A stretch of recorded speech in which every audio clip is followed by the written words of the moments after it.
Gente, vocês estão me ouvindo? Sim, estamos. Sim. Ai, que bom, que bom, que bom. Porque a minha imagem está um pouco congelada, mas eu vou me comportar, tá? Mesmo sem saber se ver, não estou conseguindo ver muito bem. Eu não sei se nesse vídeo todos conseguiram ver que tinha a legenda em português. Eu espero que sim. Vocês conseguiram? Jorge, deu para ver que tinha a legenda em português? Deu sim. Sim.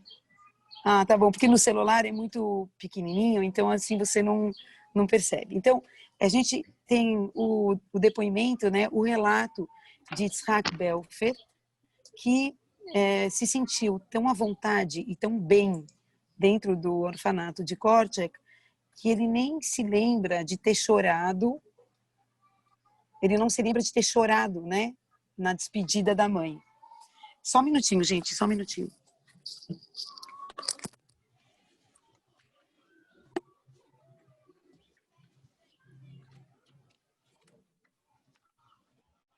Colocar a bateria para não correr um risco. Bom,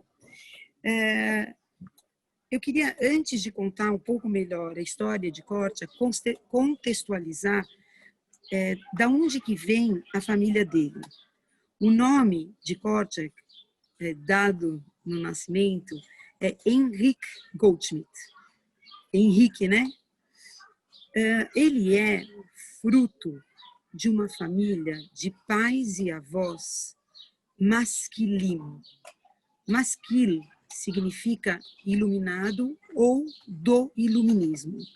Por quê? Se a gente voltar para o final do século XVIII, depois da Revolução Francesa, a gente vai ter uma mudança no mundo significativa, aonde a religião católica perde o seu poder e o nacionalismo, a pátria, ela fica mais forte do que a religião que você tem. É a época do iluminismo, do racionalismo, da ciência. Então, foi o maior embate que a Igreja Católica sofreu.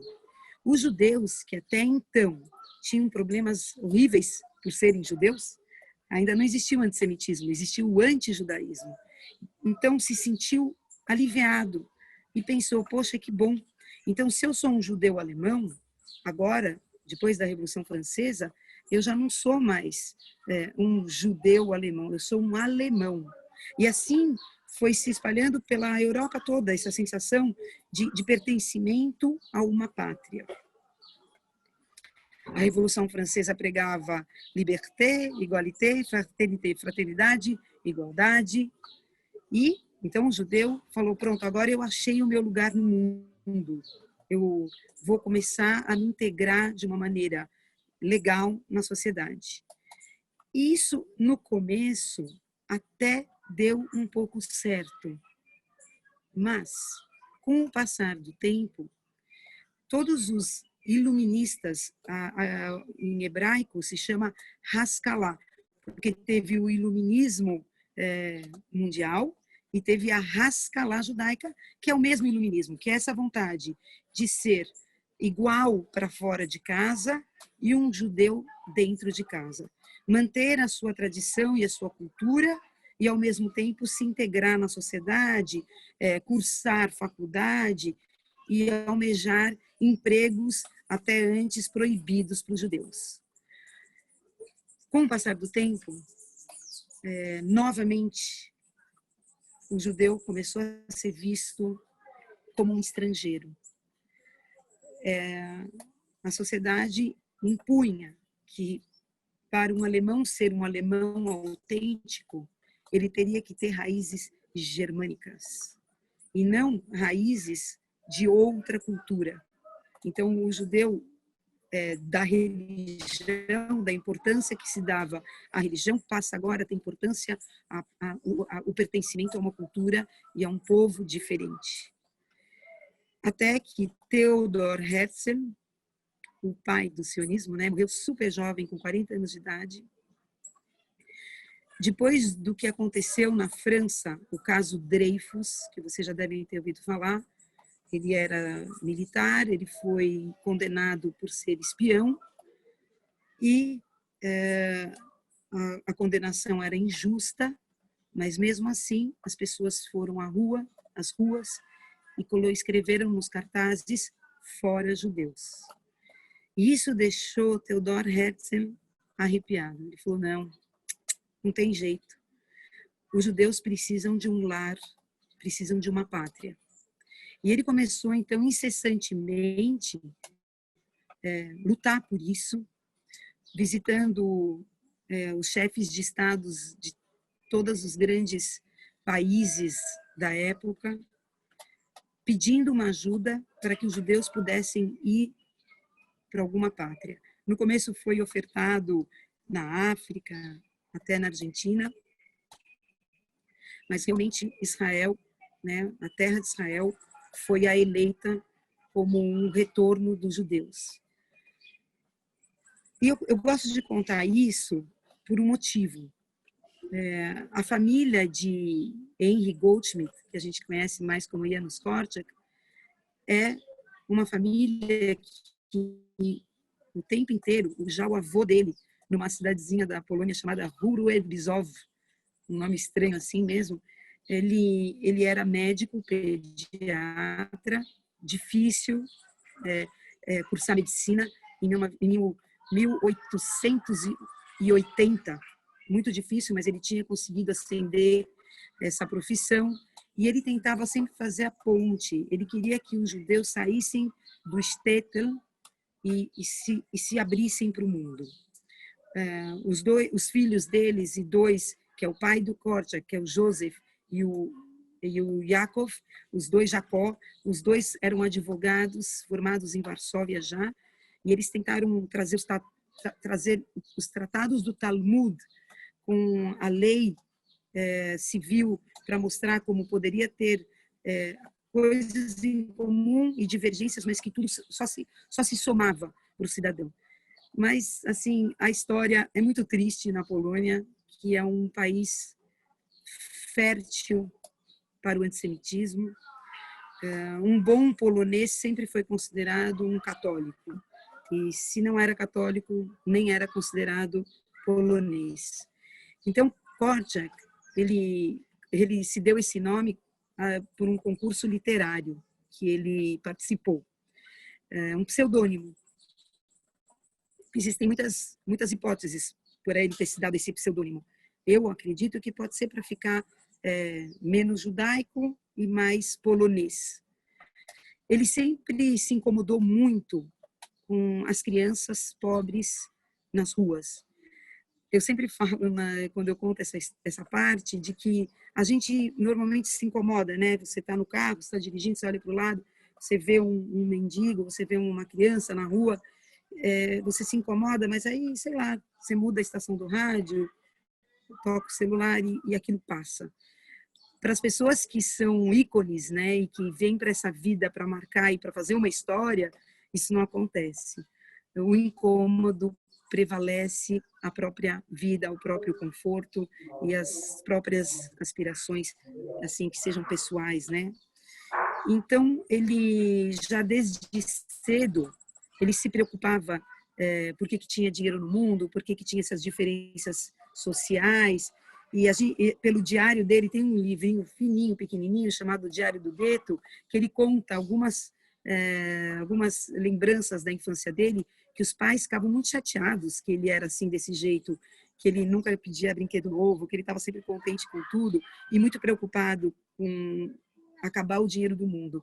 E aí ele fala que a única que entendia ele era a avó dele, né, que abraçava ele e falava, meu filósofo.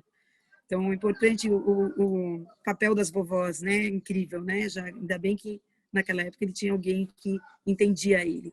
Então, o pai dele sofria problemas emocionais, foi internado em sanatório diversas vezes e teve um fim trágico. Ele se suicidou no sanatório. E a família, que era de grandes posses, eles eram muito ricos, moravam até num bairro que nem era judaico.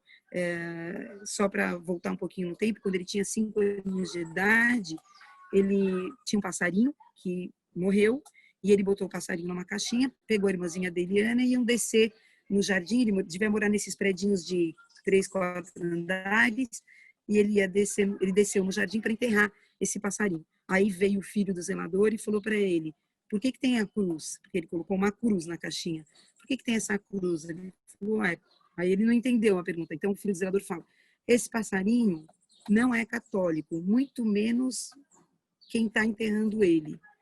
Esse passarinho não pode ser enterrado com a cruz, porque ele vai para o inferno direto.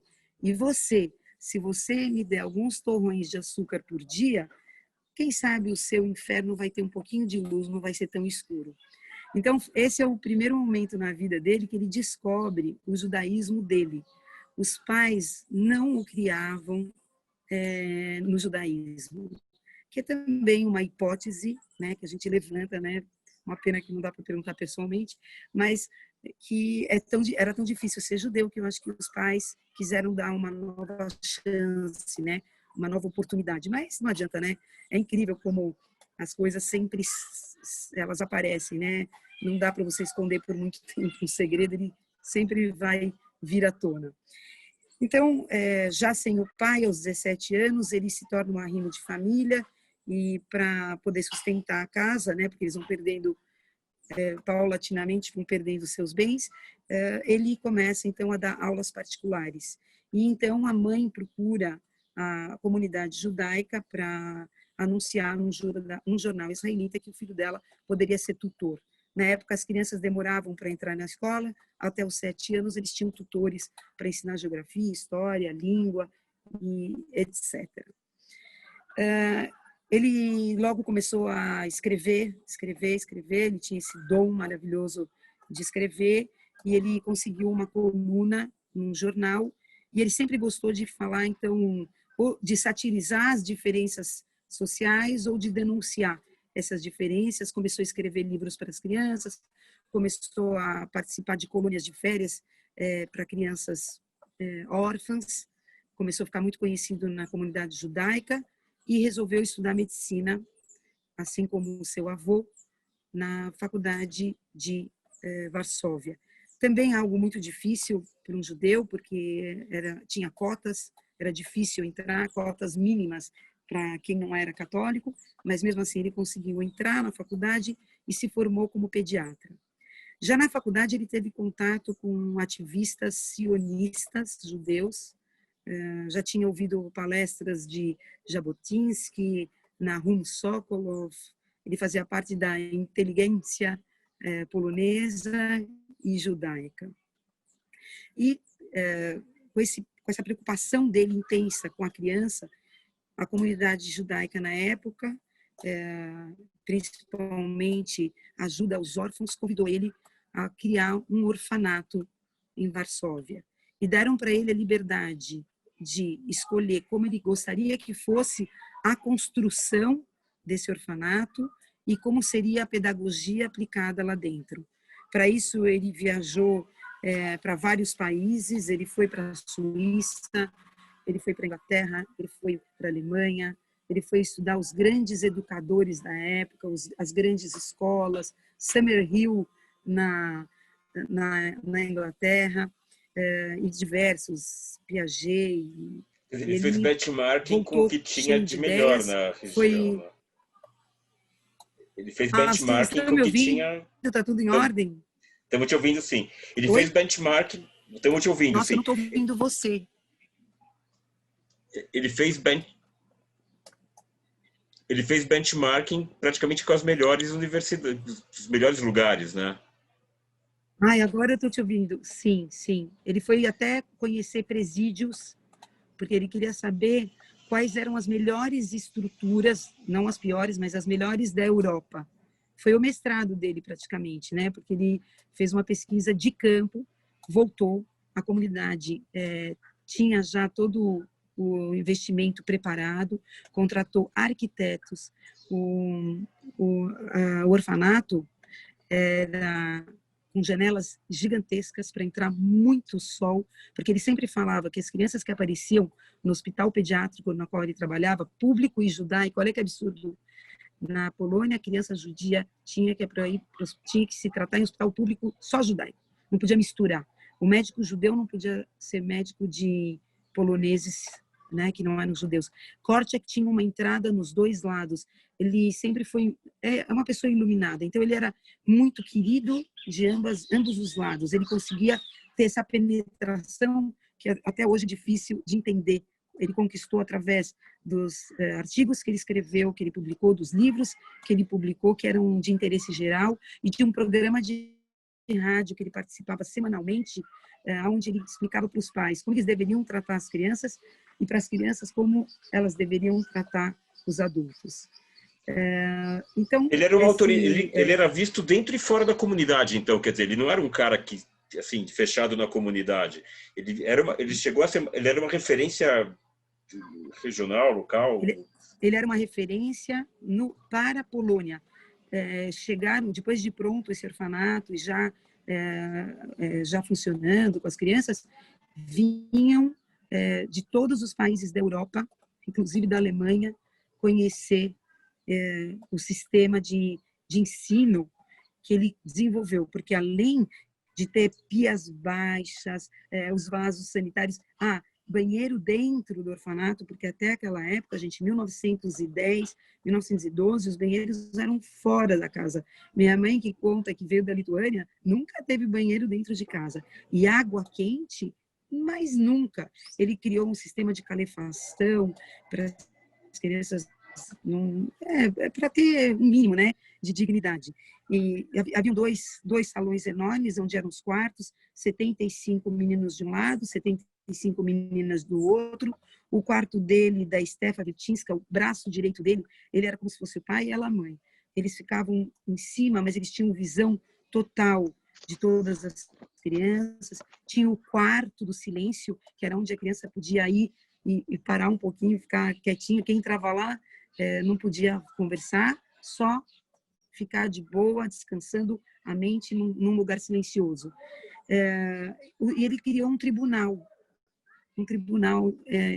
igual um tribunal que a gente conhece, com juiz, com os legisladores, o poder executivo, e a gente se pergunta para que, né, ter um tribunal dentro de um orfanato.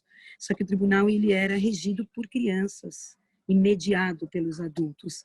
Então, o juiz tinha que ter ficha limpa, 4 meses sem nenhuma indicação, sem nenhum problema com os amiguinhos.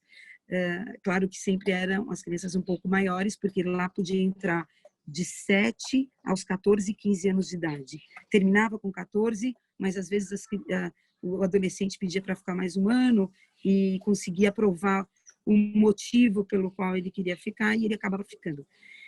O tribunal serve, eu fiz a pergunta, agora vou responder, né? Por que criar um tribunal? O tribunal serve para proteger as crianças indefesas, que é o que acontece muitas vezes também com os adultos. Então, aquela criança que precisa de justiça, ela recorre ao tribunal.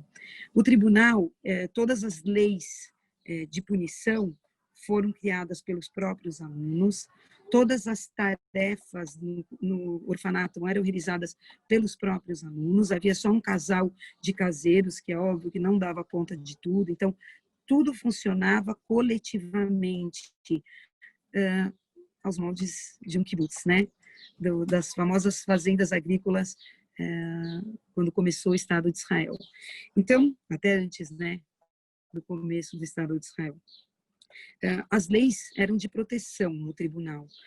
Eram só 10 leis, 10 castigos, né? Não se chama castigo, são punições. Até a sexta sempre era de perdão com alguma atividade voluntária para tentar recuperar o que foi feito. Na sétima, na oitava e na nona, a criança já tinha que tomar cuidado, e na 10ª, a criança era expulsa do orfanato. Houve um caso só de expulsão, com depoimento posterior, porque essa criança foi viver em Israel. Tem um livro, Os Órfãos de Korczak, onde a professora Anna Spitzkowski, ela entrevistou essa criança, que de adulto disse que ele se tornou gente porque ele foi expulso, porque foi só a expulsão que fez ele perceber a democracia que ele vivia. né, e procurar um lugar democrático para viver, tanto que ele foi morar em Israel. O próprio Korczak levou 3 punições, ele chegou até a 3ª categoria de punição. São histórias engraçadas, ele tinha um senso de humor muito grande. Uma delas foi porque eles foram para a colônia de férias, e no meio da noite, sempre tem as crianças que têm insônia, não têm medo de dormir, ele juntou todo mundo que tinha insônia e falou: gente, vamos passear na floresta, vamos fazer uma PEULA. Quem foi de movimento juvenil sabe o que eu estou falando, uma atividade ao ar livre noturna. Só que quem gosta de fazer uma atividade noturna sem encher a barriguinha? Então, o que ele fez? Ele foi até a cozinha, que estava trancada, é óbvio, só que ele ajudou uma criança a entrar pela janelinha, pegar todos os lanches que fossem possíveis, fizeram um baita de um piquenique noturno, voltaram só quando o sol nasceu, e as crianças que não foram, além de ficarem muito chateadas, tinha menos café da manhã. Então, como ele foi o autor dessa bagunça, ele foi para julgamento. Isso tudo para contar que um homem desses que vivia ele nasceu em 1878, o orfanato foi criado em 1912, portanto muito antes de Hitler subir ao poder, né, da era nazista, que foi em 1933. O orfanato já tinha quase 30 anos de existência, famoso, popular. Ele foi convidado a criar um orfanato católico nos mesmos moldes desse orfanato judaico. Então ele já tinha um patamar assim tão bem reconhecido lá na Polônia. Até hoje em dia ele é muito reconhecido na Polônia. Mas quando começou a Segunda Guerra Mundial, quando Hitler invade a Polônia, isso em 1939, foi decretado que os judeus tinham 9 meses, logo depois, para entrarem no gueto de Varsóvia. E uma pena que o orfanato de Korczak era uma rua só. Por uma rua, o orfanato estaria fora do gueto, porque foi uma delimitação, né, nazista. Eles pegaram geograficamente um lugar que cabia mais ou menos 100 mil pessoas, entraram 500 mil de pessoas. E aí Korczak, quando viu que o orfanato dele estava só uma rua, né, para fora daquela geografia macabra, ele tentou usar todos os conhecimentos e conhecidos, né, tentou fazer com que o orfanato ficasse de fora. Não conseguiu, porque a lógica nazista jamais tinha lógica, né? Tudo que era bom era ruim, tudo que era ruim era bom. Jamais ia ter alguma luz como essa. E ele, para não ser pego de calças curtas, logo foi procurar dentro da área delimitada, né, do gueto de Varsóvia, algum lugar onde ele pudesse fazer uma permuta. E aí ele encontrou uma escola, imagina, uma escola que não era um orfanato, né? Uma escola para adultos, profissionalizante, conversou com o diretor da escola, eles se trocaram e falaram: depois da guerra, cuida bem da minha escola, eu vou cuidar bem da tua escola quando terminar a guerra, né? A guerra termina logo, todo mundo tem essa esperança, a gente destroca. Se vocês assistirem o filme As 200 Crianças de Korczak, disponível no YouTube, do diretor Andrei Vajda, vocês vão ver essa cena, que é uma poesia. Como ele não deixou para a última hora a entrada no gueto de Varsóvia, então parecia uma trupe, parecia assim, uma coisa linda, cada criança, uma levando o abajur, a outra levando uma malinha, a outra levando o varal, quer dizer, todo mundo junto, levando os seus pertences para uma escola muito, muito menor dentro do gueto de Varsóvia. Ele tinha sempre 150 crianças, e a partir de então ele recolheu mais crianças nas ruas do gueto, que era um horror o que acontecia nas ruas do gueto, e acabaram então ficando com 200 crianças nesse orfanato dentro do gueto de Varsóvia. Mas ele nunca se cansou. Uma pessoa que ele e a Stefa Wilczynska As pessoas que têm um ideal, aquilo não derruba ela nunca, jamais. Ele tinha tido a chance de não entrar dentro do gueto de Varsóvia, com os amigos que iriam ajudá-lo. Ele falou, imagina, eu vou deixar as crianças com quem? Ele tinha a chance de sair do gueto. Sarita, desculpa te interromper. Assim, é uma história que era fantástica, dá para ficar horas falando dela. E nosso tempo aqui, infelizmente, ele é super curto. Então, assim, eu acho que é legal porque você contou uma parte da história, todo mundo conhece dele, do gueto, e depois o que aconteceu ao final. Foi muito bacana que você contou como ele chegou lá, que eu acho que ninguém, ou pouquíssimos conheciam antes.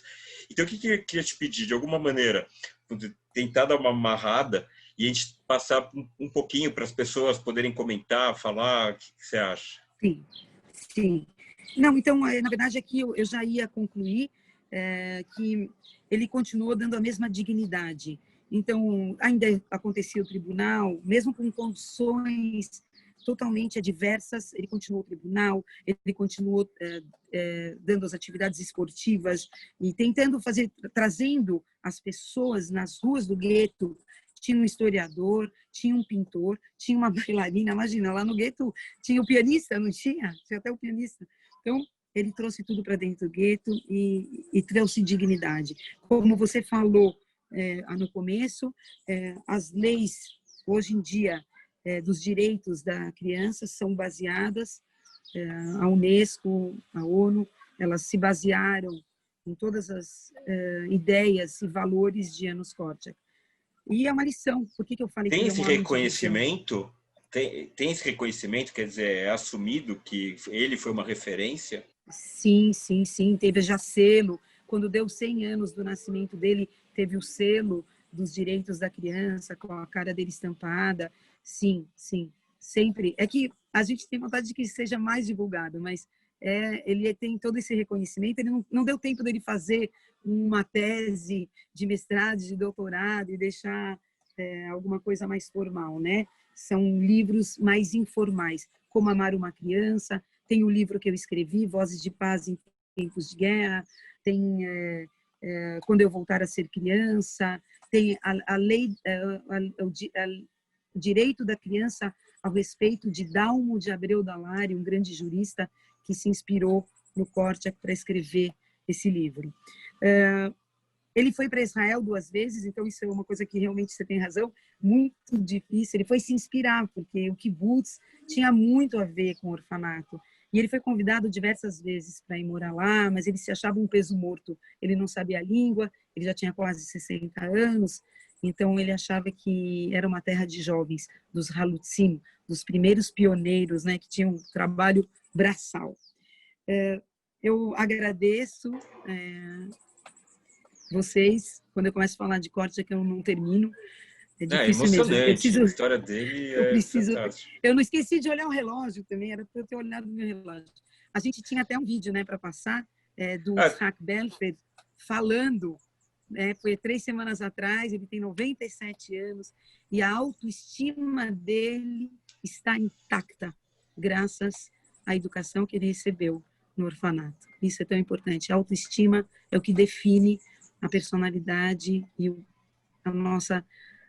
nosso amor pela vida e pelos outros e por nós mesmos, né? E só sobrou ele, quer dizer, ele foi a única criança que sobrou, mais crianças? Não, teve esse livro, Os Órfãos de Korczak, tem 6 depoimentos.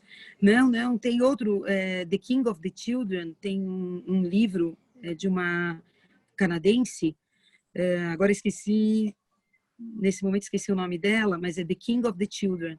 E não, tem poloneses, né? Porque no orfanato também passou monitores poloneses. Então, até um tempo atrás, tinha bastante gente para contar história, bastante. Lá em Israel tem alguns livros publicados de pessoas que ou conheceram ele, ou conheceram as pessoas que trabalharam com ele. Por aqui começou a aparecer há pouco tempo, né, assim, o assunto dele. Eu queria passar para cima, que já queria fazer pergunta, ela primeirinha aí. Cima. Oi, Sarita, em primeiro lugar, maravilhosa a tua exposição, como sempre, e muito apropriada, porque semana que vem, dia 12, é Dia das Crianças, certo? É verdade, é verdade. É verdade. Agora, eu queria falar alguma outra coisinha. É o seguinte, eu sou apaixonada pelo Janusz Korczak, já li realmente também muita coisa sobre ele. E tenho uma amiga querida, que acho que é mais apaixonada ainda por ele do que eu. Ela frequentava muito o grupo da terceira idade, uma pessoa maravilhosa, inteligentíssima, muito querida, mas que por motivos de saúde está frequentando menos. E ela escreveu, uma época, um texto a que ela deu o nome de Poesia em Prosa para Janusz Korczak. Eu vou pedir uma permissão para ler um trechinho final, não vou demorar, tá certo? Pode? Pode. Eu sei que pode. Se fosse possível, seu trabalho devia ser mostrado e praticado em cada canto desse nosso país continental, para, quem sabe, e Deus queira, um dia surgir uma geração melhor, mais humana, mais justa e solidária, sem exploração do homem pelo homem, dando o início de um novo tempo, uma nova era. A sua herança, JK, não foi material, mas foi esse universo espiritual que durará para sempre. Você sabia que para uma semente dar frutos sadios, precisa ser muito bem cuidada e amada? Renia Leia Mutnik, setembro de 1999. Eu quis fazer uma pequena homenagem ao Korczak e à sua mãe, mãe da Sarita, mãe do Alberto e mãe da Dora, que eu amo muito. Espero que ela tenha assistido, porque realmente foi uma homenagem minha a uma amiga querida. Obrigada.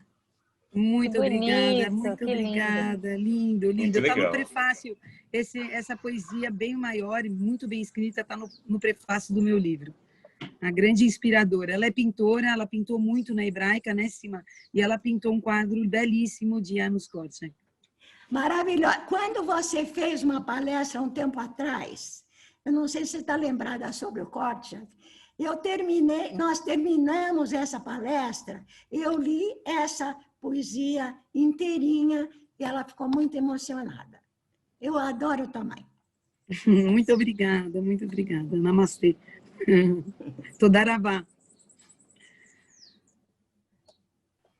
Mussi? Mais alguma pergunta? Mussi estava com a mão levantada. Alberto Mussi. Olha, gente, já lembraram o nome do livro, é Betty Lifton, The King of the Children. Obrigada para quem falou. E o nome do meu livro é Vozes de Paz em Tempos de Guerra, Janusz Korczak, diante do sionismo, do antissemitismo, do holocausto e da criança. Desculpa, pode continuar. Mussi, por favor. Oi, Sá, tudo bem? Pelo que você está falando, Sá, sabe o que você está me lembrando? Aquele filme do Roberto Benigni, que ele também tenta ensinar o filho no meio do Holocausto, como se não tivesse acontecendo nada. Me parece que ele mesmo, acho que foi inspirado no Janusz Korczak, não? Você tem toda a razão.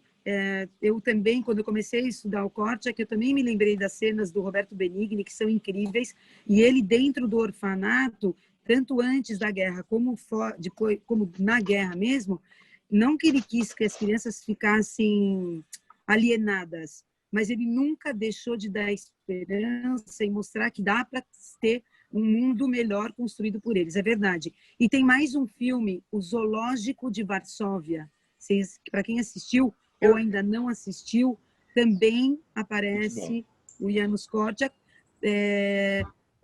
ajudado pelo Jan, o dono do zoológico. E tem também o filme da Irena Sendler, Um Coração Corajoso, Um Coração corajoso, uma coisa assim, de Irena Sendler.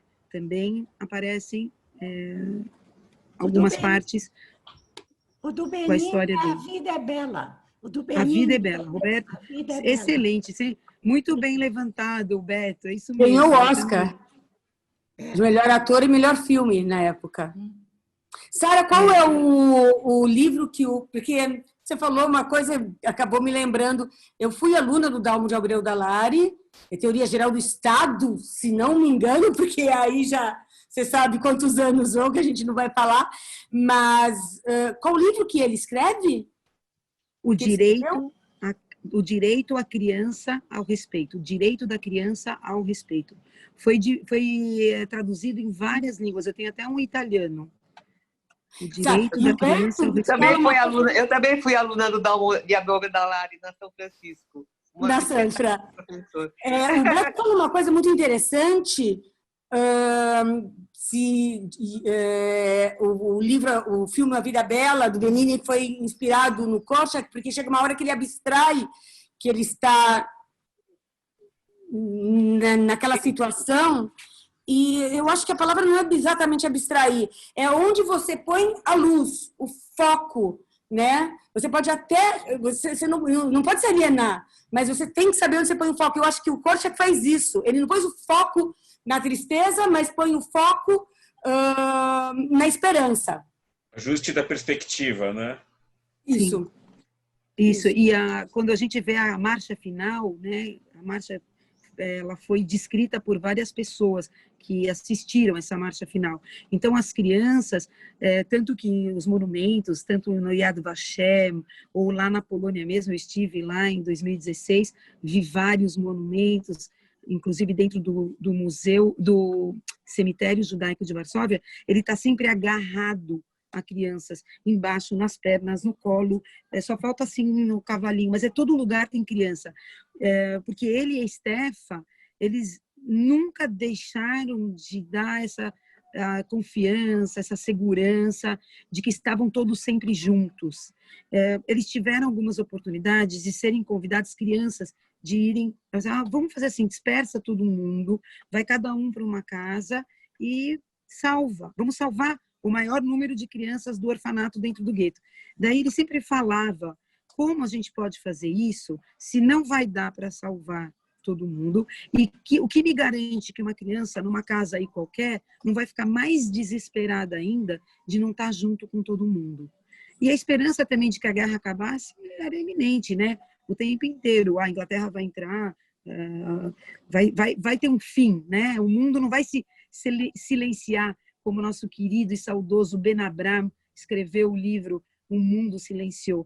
O mundo ter silenciado foi uma coisa extraordinária, inédita, absurda, né? Como que ficou quase 6 anos de guerra, como é que isso pode ter acontecido?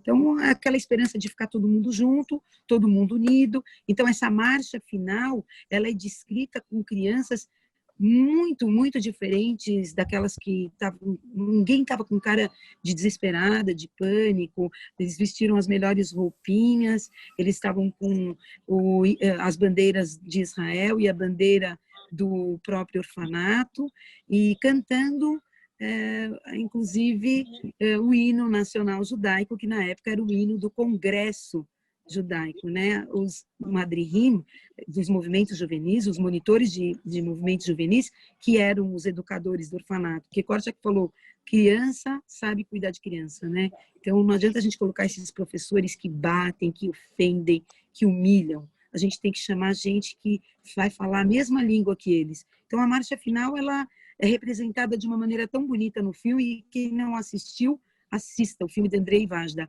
As 200 Crianças de Korczak. Já anotado. Vou colocar aqui no chat o link. Aonde que a gente assiste esse filme? Tá Tem no disponível?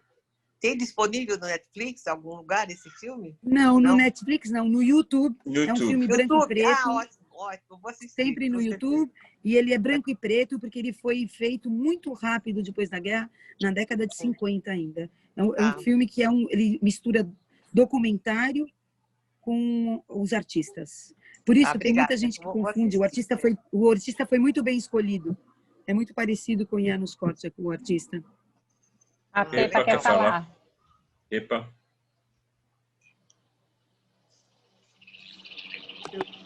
Eu estou ligando. Eu gostaria de saber também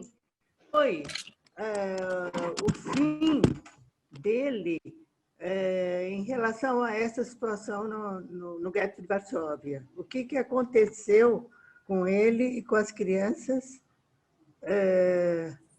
durante a guerra? Enfim, foi durante a guerra aí. Então, o orfanato durou exatamente 30 anos, de 1912 até 1942, sendo que os 2 últimos anos, de 40 a 42, dentro do gueto de Varsóvia. 1942, Hitler, os nazistas, definem a solução final. Os guetos, que foram apenas uma antessala, né, para a grande tragédia que ainda ia ocorrer, que era a construção dos campos de concentração com as câmeras de gás e os fornos crematórios. As crianças, infelizmente, foram as primeiras a serem levadas porque não tinham nenhuma necessidade, nenhuma utilidade, né, na guerra. Então, Adam Cherniakov, que foi o líder do Judenrat. Judenrat era a diretoria judaica de cada gueto, né? Tinha uma diretoria. Sempre era um judeu que era escolhido pelos próprios nazistas para ser a marionete dos nazistas. Eles foram muito mal julgados durante muito tempo, mas a maioria deixou os seus diários escritos, Adam Cherniakov deixou, e eles sofriam, porque eles tinham que lidar com a morte todos os dias, né? Para quem ia remédio, para quem ia viver, para quem ia morrer. Então, assim que ele assina, assim que Adam Cherniakov assina o decreto de que as crianças do gueto de Varsóvia, incluindo, claro, o orfanato de Janusz Korczak, que era um grande amigo dele, iriam para os trens de diretamente para Treblinka, que era um campo de extermínio, ele se mata, ele se suicidou. Ele se suicidou. Realmente a história dele é muito triste, mas a gente acho que tem que pensar muito o que aconteceu antes desse final triste, porque ele foi tão produtivo, ele criou tanta coisa, e ele fez tanto bem, e antes, quando ele conseguiu, antes da guerra, que ele formou as crianças e que as crianças tiveram uma vida melhor, tiveram mais sucesso na vida graças a ele, graças ao orfanato. E deixou um legado, né, Pepa? O filme, gente, The Last Korczak Boy, também está no YouTube, que é aquele de 4 minutinhos. Vale a pena vocês verem inteiro, só que não vai ter legenda em português, é legenda em inglês. Mas vale a pena ver qual é o legado de Korczak hoje. Ele tem 97 anos e os olhos dele brilham para falar de Korczak. Desculpa. Tem uma xará minha aí, Sarita. Difícil ter xará. Você repete o nome desse filme de 4 minutos, por favor? The Last Korczak Boy no YouTube. É isso que a gente passou aqui, Consegue né? colocar o link aqui no chat, Gel? Eu não... Consigo. Peraí, deixa eu ver que eu... A Luciana está botando um monte de coisa interessante. Legal, ela está ajudando. Ela quer falar A Luciana algo? Castilhão está ajudando muito, ela está ajudando muito. Gente, olha, eu vou falar uma coisa para vocês. Para pesquisar a vida do Korczak, você tem que ser um detetive, tá? Não é muito fácil, a maioria dos livros estão em outras línguas, em polonês, em hebraico, em inglês. Quando é em inglês, parece até que tem português, de tão bom que é. Em hebraico, para mim, que é uma língua, a minha segunda língua, eu também me virei bem, mas eu tive que viajar. Todas as livrarias que eu passei, em todas as minhas viagens, eu tentei achar livros do Korczak, que tem um acervo relativamente bom, mas não é fácil. Parabéns, Sarita, parabéns. Você merece todas as honras, porque acompanhei a sua trajetória.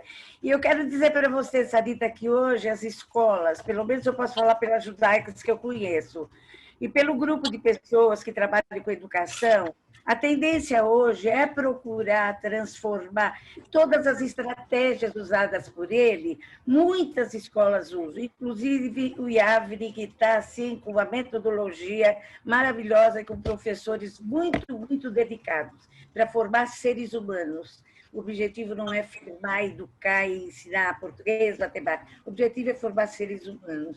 Eu posso dizer para você que muita coisa se usa do Janusz Korczak.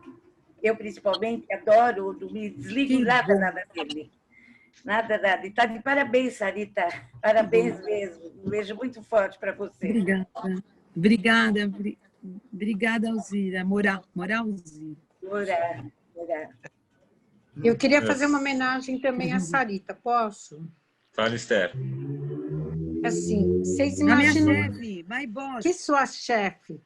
Vocês imaginam que todo esse cabedal de conhecimentos que a Sarita tem, toda essa energia, toda essa disponibilidade, toda essa garra pela vida, ela se dedica semanalmente aos Hanim do Haverim, transformando também a teoria de Januszkowski num atendimento a pessoas com deficiência intelectual.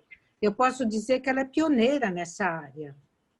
E eu gostaria muito, já fiz um desafio, acabei de mandar um para ela, da gente transformar essa teoria no atendimento às pessoas com deficiência, porque elas são pessoas como qualquer outras pessoas. Sim, e a Sarita as trata como pessoas capazes, com talentos, com criatividade, para que elas possam caminhar no seu destino de vida. E a aula de cultura judaica passou a ser um projeto de vida para mais de 25 deles. Estão semanalmente com a Sarita. E eu os convido, quando vocês puderem conhecer um pouco do Haverim, venham fazer parte desse mundo que a Sarita está ajudando a construir. Obrigada. Sensacional. Muito bacana. Muito obrigada. Posso falar? Eu assisti a um Zoom desse pessoalzinho que você está falando, que eu achei incrível, achei maravilhoso. E sempre penso, eu sei que a Sarita trabalha com eles, eu também vivo pensando em te dar os parabéns. Então, tem mais uma que está te dando dentro desse rol de todo mundo que deve estar te cumprimentando. Trabalho lindo. Sarita, a Esther é a propulsora, né, do Haverim. Sarita, esse senhor de 97 anos que se salvou, sim, que você mostrou, como é que é a história dele? Então, olha, eu queria que vocês também assistissem no Facebook, no YouTube do Memorial do Holocausto, tem disponível essa live, que foi a live da minha live. Eu sempre brinco, a live da minha live. Lá, eu acho, assim, a gente tem o depoimento de um pediatra kortchakiano, que quem gosta de Korczak é kortchakiano, a gente fala assim. Então, tem o nosso querido Jonas, Dr. Jaime Muraovski, contando sobre a experiência dele, pediatra kortchakiana. Tem o Roberto Loeb, arquiteto, contando a experiência dele no Grajaú. Tem o Itzhak Belfer contando um pouco mais, e do português, ele contando um pouco do orfanato. Ele contou que quando ele saiu do orfanato, fugiu para a Rússia. Ele foi com mais um amigo dele do orfanato. Infelizmente, no caminho, o amigo dele foi pego e ele foi sozinho. E ele conseguiu se alistar no exército. Ele não se alistar, ele foi partisano, né, das florestas, junto com os russos, partisanos russos, lutou, matou lá alguns nazistas, e quando terminou a guerra, voltou para Varsóvia, não encontrando mais nada, ele conseguiu, através do Joint, dos movimentos juvenis judaicos, ir para Israel. E, coincidentemente, ele tem a mesma idade que meu pai, e foi exatamente no mesmo ano para Israel, e lá ele se tornou soldado de Israel. assim como meu pai. Então, são umas coincidências, eu até brinco com ele, que ele deve ter conhecido, deve ter, de repente foram no mesmo navio.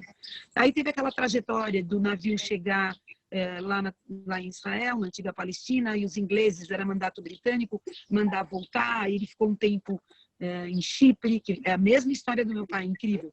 Ficou um tempo em Chipre nos campos de transição, até que tiveram a permissão e conseguiram chegar no porto de Haifa, lá em Atlit.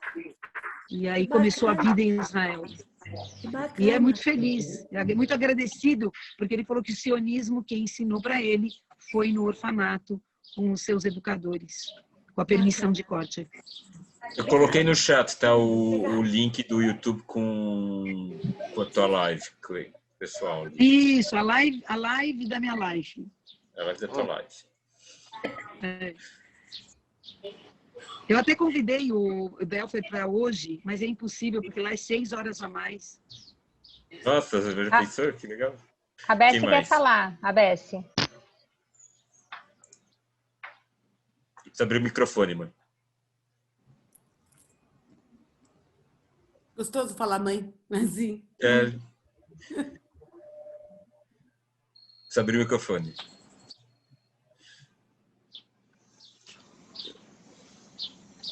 Ah, gente, a gente não está falando que a Peggy também é professora no Grupo Raverim junto comigo. Sem ela, nada aconteceria também. Ela acabou de sair da aula para vir para cá. O Grupo Raverim já está se encontrando presencialmente? Não. Eles estão fazendo atividades presencialmente? Não, é Zoom. Aprendemos a fazer Zoom. Ah, tudo Zoom com ele? Ah, com ele. Tudo Zoom. Todo mundo zoomado, todo mundo no Zoom. Inclusive, hoje foi a atividade anterior. Olha, obrigada a vocês de tudo, da oportunidade que a gente está tendo de ver tanta coisa boa, de saber tanta coisa boa, de participar de tudo isso. Muito obrigada a vocês do esforço que vocês estão tendo de trazer todas essas coisas para a gente. Gente, com licença, eu me despeço. Sara, obrigada sempre. Foi número 1. Ninguém tira esse meu... Eu tô no sou pódio. 1,5, então, tá? É amiga de infância. Pegue amiga de infância. Ah, não. Mas só zero. Mais de meio século, qualquer coisa assim. Tchau, gente. Tchau. Gente. Tchau. Muito bom. Bom, gente, vocês sabem que a gente sempre termina com uma música. Mais alguma pergunta? Eu quero primeiro agradecer a Bessie também, né? Que a Bessie, o elogio do filho não vale. Então, Bessie, obrigada por Eu fiquei quieto. nos elogiar. Gente, que para quem não sabe, está chegando aqui hoje, a gente tem um grupo curador de 4 pessoas, e a Silvia ajuda a gente, sou eu, o Jorge, o Rui e o Mussi, né? Que é o irmão da Sarita. E a Silvia. E a Silvia. A gente faz parte da diretoria de estratégia de Hebraica, que foi um projeto que a gente bolou e está aí. Então, Sarita, quero agradecer a você por fazer parte desse nosso grupo. Foi super bacana. E, Jorge, qual é a música? Legal. E, não, foi demais. Ele tá, assim, conhecimento. E é legal porque a gente começa a entender um pouco das nossas referências, né? Todas Muito por aí. bacana. Muito bacana. Deixa eu dividir tela, ver se agora eu acerto aqui os botõezinhos certos. Entrou. Então... We don't care what the judges say. We won. Because we had you as a teacher. Glee Club will never end, Mr. Shu, because you are Glee Club. You're in all of us now.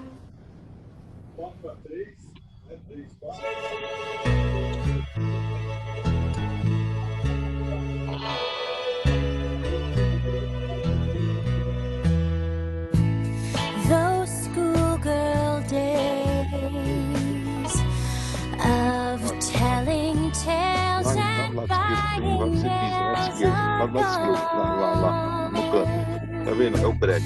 Você aperta. É o break de mão. Aperta, ele está brecado. Aperta aí. Solta aí. Agora aperta de novo.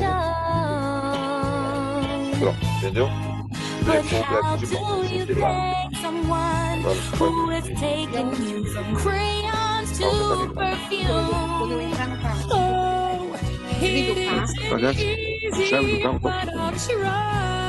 Aperta o breque. Liga o carro.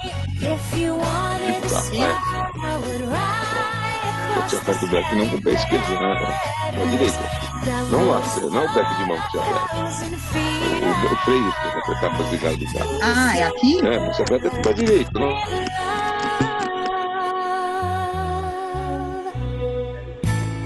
The time has come for closing books and long last looks must end. And as I leave, I know that I am leaving my best friend. A friend who taught me right from wrong and weak from strong. That's a lot to learn. What can I give you in return? If you wanted the moon, I would try to make a start. But I would rather you let me give my heart to serve with love. Comece com carinho.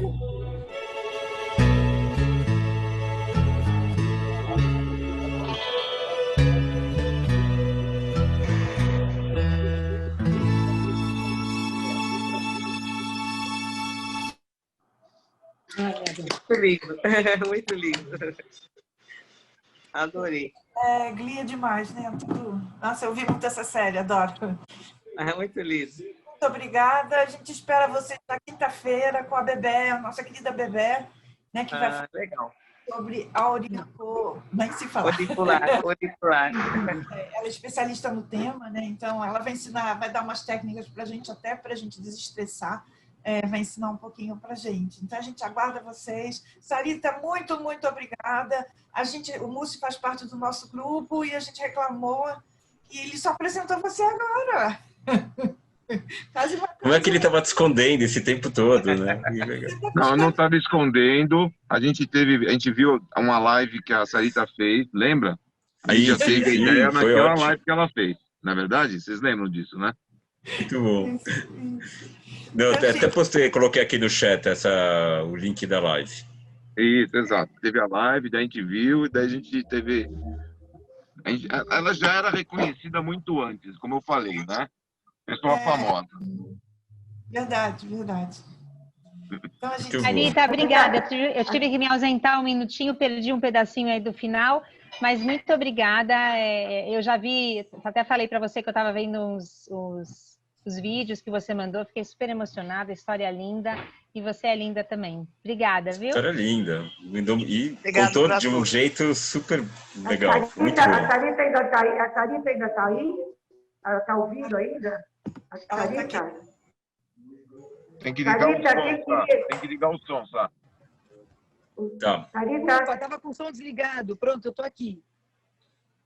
Sarita, é a Anitta que está falando, tudo bem? Sim. Quem diria que aquela menininha que viajou comigo de avião fazendo aliar se tornaria uma mulher tão maravilhosa, tão inteligente, trazendo umas coisas tão maravilhosas para a gente, hein? Nossa, muito obrigada. Nossa viagem foi inesquecível mesmo.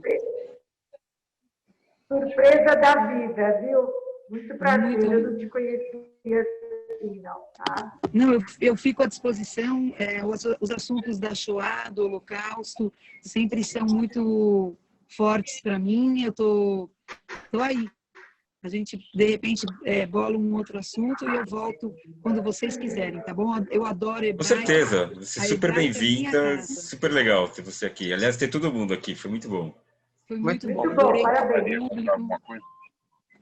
Parabéns e curta aí, Juquinha. Tchau, tchau. Tchau, tchau. Então, quinta-feira estamos aí. Tchau. Muito Tchau, pessoal. Valeu. Obrigado. Muito bom. Tchau, tchau.